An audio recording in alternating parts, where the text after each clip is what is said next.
Hey, it's Duffy Jones from DVM Success, and today I'm going to go through how to use our dashboards so that you can get a better handle on what's going on in your business.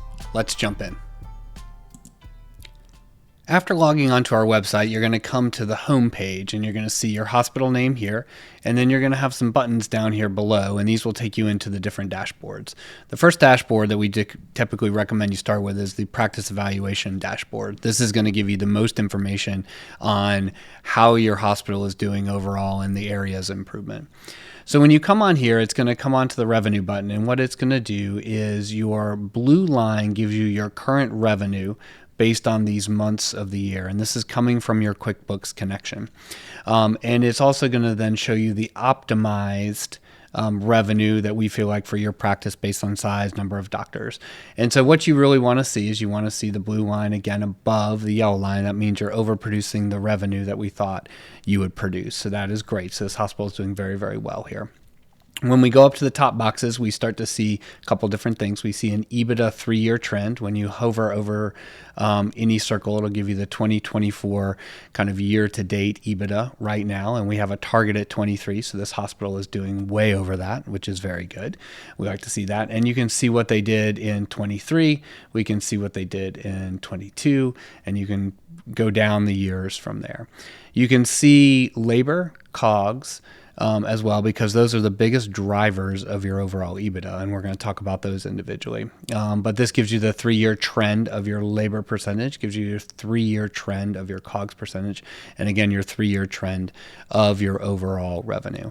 Gives you your current EBITDA, so that knows how much profit you're making currently for the trailing 12 months, gives you your current evaluation, and it gives you your optimized evaluation. So this hospital is actually outperforming what we thought would be its optimized evaluation, and that's why its current evaluation is higher than its optimized evaluation. There's also a slider down here, so if you get offers saying I'm giving you 8 multiple, 10 multiple, it'll give you an idea of what's going on and what those numbers look like here on these graphs. So that gives you a quick overview of kind of the revenue tab here. When we go to cost of goods sold, which again is a big major and driver of profitability. Again, you're going to see how much are they paying for their cost of goods sold in relation to what we think they should be paying. So this hospital has a bit of a COGS issue. It seems to be overpaying for its COGS, where its optimized COGS line would be down here. And so that's something that they can target. They can work to make changes in how they're purchasing, how many products they're carrying on the shelves, other things like that can help their COGS, and see if we can get these lines to come together, or even better when we see the optimized line above their current line.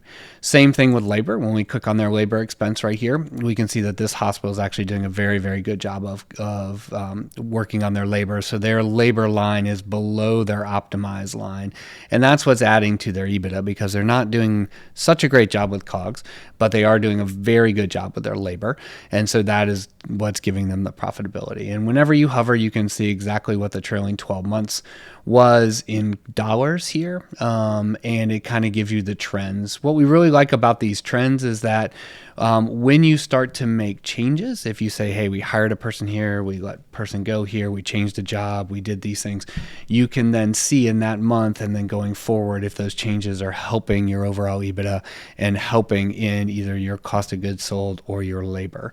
So this first dashboard has a lot of information on it.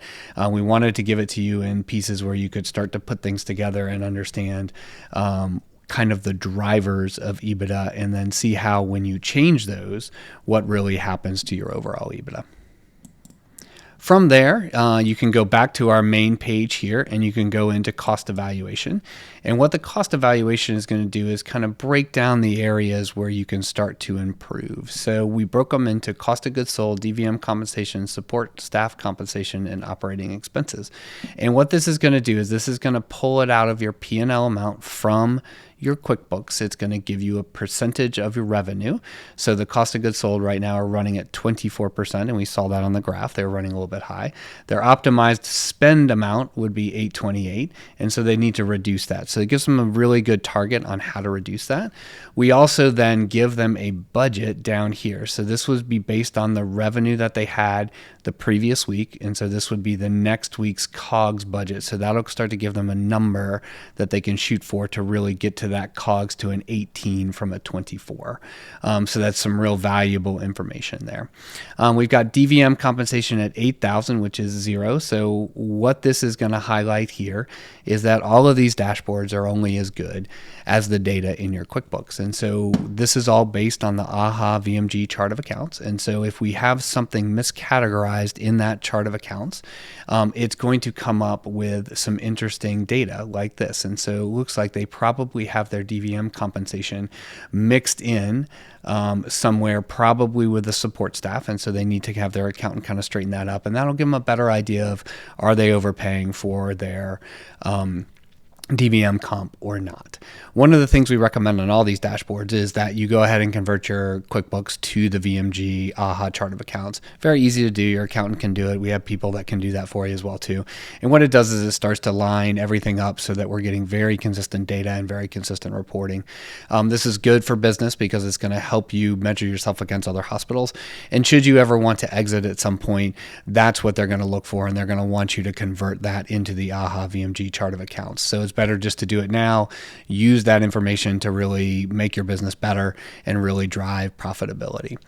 When we look at support staff here, we see that they're paying 29%. We really want them at 18%. So my bet is they've got some doctor labor mixed in there. So we can go look at their QuickBooks and see if that's the case. But it gives them something to reduce by. Labor is a little harder to reduce by, so that's going to be a big number for them to really get to be more profitable. And then they also have operating expenses here. They're running about 13%. We like to see about 15%. So right there, they're doing great. What this is going to do too, we can look at the next week's labor budget. So since their labor is running a little bit high, this is what they would budget for support staff based on their revenue. As long as you're taking that revenue in every week with QuickBooks, so you're downloading your revenue, getting it into the right chart, all of these budgets then will populate for you. Down here is just a gauge that kind of gives you an idea how they're doing. Again, because of their ability to kind of control their doctor labor, they look like they're over-optimized at the moment right now. But this will give you an idea of kind of where your hospital is performing. Okay, and then now we can click back here. We can go look at the P&L data, and we can actually look at it in the VMG AHA chart of accounts with all the chart numbers there. It'll give you your P&L analysis. You can do it for any type of year, any type of month, and it'll give you a graphical representation of that. So it's going to come straight from your P&L. Again, we're going to go ahead and look at certain things. If I want to pick a month and I want to pick what January 2024 looked like for January 2023, I can see that the previous year's amount of income, we had 337. We got 356. So we've been increasing, and we can see that it went up about 5%. And you can go down through all the categories like this and really see how it's doing year over year, month by month, however you want to look at that data. You can also, if you're a graphical person, you can go over here and look at it with the graphs and make sure that everything is lining up and see how it does. Current year is in blue, previous year is in that yellow color. From here, we can go back to the main dashboard here. We can go to the P&L summary. So in the P&L summary, you get a lot of great information here. You're going to get basically your income from this year to last year. You're going to get the growth. You're going to get your COGS from this year to last year as a percentage of revenue, labor as percentage of revenue last year and this year, and EBITDA based on last year and this year. And then what you can do is you can then see the graphs up here that will give you the graphical representation of what's going on in the revenue, COGS, labor, and EBITDA. And you can pick whatever year and whatever time period you want to compare. So if you're looking at 24 to 23, if you're looking at certain months, you can do all of that and get this high level information of how you're doing. So this is really, really helpful. So then we can go back to the third and final is the DVM Link Helper. And this is really for VMG clinics. This will help them enter their data link information into the reporting system there. So if you're not a VMG member, I would highly encourage you to be a VMG member. But this is also a way that the reporting for VMG can be a lot easier. So this is an overview of our dashboard. I really hope you enjoy it. I hope it helps you run your business better. And again, any feedback you have, please let us know. Thanks so much.